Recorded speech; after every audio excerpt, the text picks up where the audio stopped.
شروع اللہ تبارک تعالیٰ کے نام سے جو نہایت رحم کرنے والا ہے۔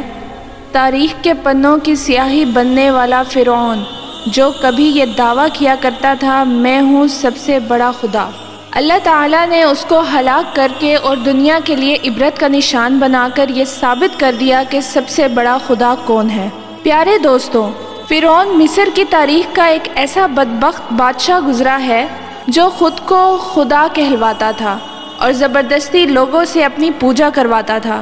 اور مسلمانوں پر ظلم و ستم کی انتہا کیا کرتا تھا۔ اس بدبخت فرعون کی بدبختی کا اندازہ یہاں سے لگایا جا سکتا ہے کہ جب اللہ تعالیٰ نے اس کو ہلاک کیا اور دنیا کے لیے عبرت کا نشانہ بنایا تو اس کی لاش کو نہ پانی نے قبول کیا اور نہ ہی زمین نے قبول کیا۔ اس بدبخت کی لاش یوں ہی قیامت تک سڑتی رہے گی اور دنیا کے لیے عبرت کا نشان بنی رہے گی۔ دوستوں، اس ویڈیو میں ہم آپ کو بتائیں گے کہ فرعون کی شادی کیسے ہوئی اور فرعون نے کس طرح مصر کی سب سے خوبصورت عورت سے شادی کی اور فرعون میں سے کتنی اولاد پیدا ہوئی، اور اس کائنات کے سب سے بڑے کافر کی بیوی کو اللہ تعالیٰ نے جنت کیوں عطا فرمائی۔ وہ کون سا ایسا کام تھا جو فرعون کی بیوی نے کیا جس کی وجہ سے ایک کافر کی بیوی جنت میں حضور پاک صلی اللہ علیہ وسلم کی ازواج مطہرات میں شامل ہو گئی۔ پیارے دوستوں، فرعون جب مصر کا بادشاہ بنا تو اس نے اپنے ظلم و ستم کی انتہا کرنا شروع کر دی۔ جب اس فرعون نے شادی کرنے کا ارادہ کیا تو اس نے مصر کی سب سے خوبصورت عورت کا انتخاب کیا جس کا نام آسیہ تھا۔ فرعون مصر نے ریان بن ولید کی پوتی حضرت آسیہ رضی اللہ عنہا کو شادی کا پیغام بھجوایا۔ یاد رہے، ریان بن ولید وہ بادشاہ تھا جو حضرت یوسف کے دور میں مصر کا بادشاہ ہوا کرتا تھا، اور وہ حضرت یوسف علیہ السلام پر ایمان لے آیا تھا اور اس نے حضرت یوسف علیہ السلام کو عزیز مصر بنا دیا تھا۔ خیر، جب حضرت آسیہ رضی اللہ عنہا کو فرعون نے شادی کا پیغام دیا تو ان کے والد اور حضرت آسیہ کو یہ بات ناگوار گزری، کیونکہ فرعون مصر پہلے دن سے ہی ظلم اور بربریت کے لیے مشہور تھا، مگر فرعون کیونکہ مصر کا بادشاہ تھا اس نے اپنی بادشاہت کی زور پر جبراً حضرت آسیہ رضی اللہ عنہا سے شادی کر لی اور دھمکی دی کہ اگر حضرت آسیہ رضی اللہ عنہا نے فرعون سے شادی نہ کی تو فرعون ان کے والدین کو قتل کر دے گا۔ خیر، فرعون نے اپنی بادشاہت کی زور پر حضرت آسیہ رضی اللہ عنہا سے شادی تو کر لی، لیکن شادی ہونے کے بعد بھی اللہ تعالیٰ نے حضرت آسیہ کو فرعون سے محفوظ رکھا اور وہ آپ پر قادر نہ ہو سکا۔ اس کے بارے میں مفسرین لکھتے ہیں کہ شادی کی رات فرعون جب حضرت آسیہ رضی اللہ عنہا سے ہم بستری کے لیے کمرے میں داخل ہوا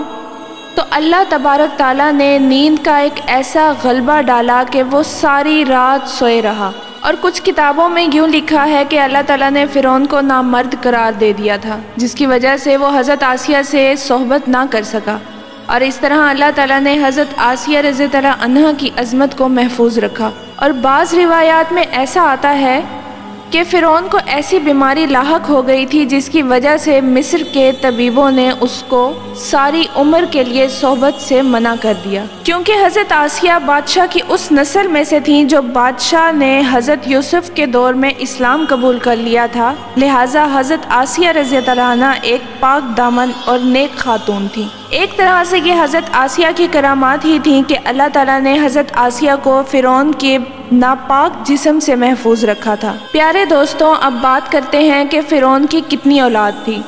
بعض روایات میں فرعون کی ایک بیٹی کا ذکر موجود ہے، لیکن وہ بیٹی در حقیقت فرعون کی اولاد میں سے نہیں تھی، بلکہ وہ لڑکی انہوں نے کسی سے لے کر پالی تھی۔ چونکہ آپ رضی اللہ عنہا کو اللہ تعالیٰ نے فرعون سے محفوظ رکھا تھا، اس لیے ان سے کوئی اولاد پیدا نہ ہوئی تھی۔ پیارے دوستوں، اب بات کرتے ہیں کہ دنیا کے سب سے بڑے کافر یعنی فرعون کی بیوی کو اللہ تعالیٰ نے جنت میں حضور اکرم صلی اللہ علیہ وآلہ وسلم کی ازواج مطہرات میں کس وجہ سے شمار فرمایا، اور وہ کون سی ایسی نیکی تھی جس کی وجہ سے اللہ تعالیٰ نے ایک کافر کی بیوی کو جنت عطا فرمائی۔ اس واقعے کا پس منظر یوں ہے کہ ایک رات فرعون نے خواب میں دیکھا کہ اس کا محل نیست و نابود ہو گیا ہے۔ وحشت سے اس کا جسم کانپنے لگا۔ فرعون نے نجومیوں کو بلوا کر ان سے خواب کی تعبیر پوچھی تو تو انہوں نے کہا کہ بنی اسرائیل میں ان قریب ایک ایسا بچہ پیدا ہوگا جو تمہارے محل کو نابود کر دے گا،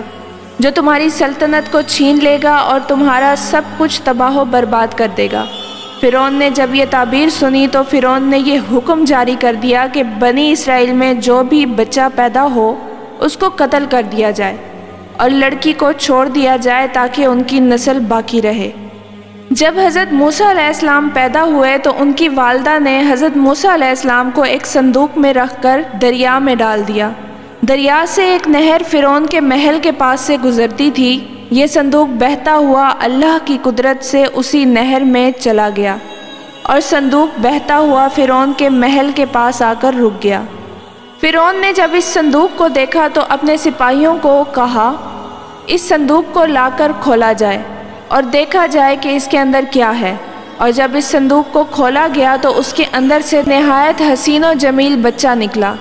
حضرت آسیہ رضی اللہ عنہا اس بچے کو دیکھ کر نہایت خوش ہوئیں اور آپ رضی اللہ عنہا نے ہی حضرت موسیٰ علیہ السلام کا نام موسیٰ رکھا، کیونکہ قطبی زبان میں پانی کو منہ اور درخت کو سا کہا جاتا ہے، کیونکہ آپ علیہ السلام پانی اور درختوں کے درمیان میں سے ملے تھے، اسی وجہ سے حضرت موسیٰ علیہ السلام کا نام موسیٰ رکھا گیا۔ صندوق کھلنے کے بعد جب حضرت آسیہ رضی اللہ عنہا نے حضرت موسیٰ علیہ السلام کے چہرہ مبارک پر نور دیکھا تو انہوں نے حضرت موسیٰ علیہ السلام کو اپنا بیٹا بنا لیا اور فرعون سے کہنے لگیں کہ یہ بچہ تیری اور میری آنکھوں کی ٹھنڈک ہے، اسے قتل نہ کرنا۔ لیکن اس وقت نامرد فرعون کہنے لگا، اسے تم رکھ لو، مجھے اس کی کوئی حاجت نہیں۔ حضور اکرم صلی اللہ علیہ وآلہ وسلم کہتے ہیں کہ حضرت آسیہ کی طرح فرعون بھی اس بات کا اقرار کرتا کہ یہ بچہ اس کی آنکھوں کی ٹھنڈک ہے تو اللہ تعالیٰ فوراً اس کو ہدایت عطا فرماتے اور اس کو حضرت آسیہ رضی اللہ عنہا کی طرح ایمان سے نوازتے، مگر بدبخت فرعون اس کے نصیب میں ایمان تھا ہی نہیں، اس وجہ سے اس نے اس بات کا اقرار نہیں کیا۔ حضرت آسیہ رضی اللہ عنہا شادی کی پہلی رات سے ہی فرعون کے ظالمانہ اور کافرانہ اقدامات کے خلاف کھڑی رہیں، اور جب حضرت موسیٰ علیہ السلام نے نبوت کا اعلان کیا اور محل میں جادوگروں سے مقابلہ کیا تو یہ دیکھ کر حضرت آسیہ رضی اللہ عنہا حضرت موسیٰ علیہ السلام پر ایمان لے آئیں، اور ایمان لانے کے بعد کافی دن تک انہوں نے اس بات کو فرعون سے چھپائے رکھا، مگر جب فرعون نے جھوٹی خدائی کا دعویٰ کیا اور خود کو سجدہ کروانے لگا تو پھر حضرت آسیہ رضی اللہ عنہا کھل کر میدان میں آئیں اور مخالفت کرنے لگی۔ اور جب فرعون کو اس بات کا علم ہوا کہ ان کی بیوی حضرت موسیٰ علیہ السلام کے خدا پر ایمان لا چکی ہے